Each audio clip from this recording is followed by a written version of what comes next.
একটু বৃষ্টির আশায় ধুমধাম করে ব্যাঙের বিয়ে দেওয়া হলো এই গ্রামে।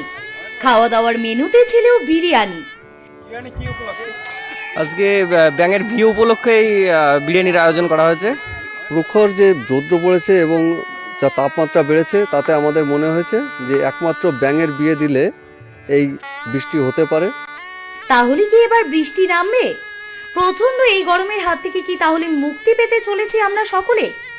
শুক্রবার দুপুরে একদিকে যখন প্রচন্ড গরম, অন্যদিকে তখন ব্যাঙের বিয়ে উপলক্ষে হইচই রই রই পড়ে গেল উত্তর 24 পরগনা জেলার হাবড়া কুমড়া গ্রাম পঞ্চায়েতের টুনিঘাটার এই ছোট্ট গ্রামে।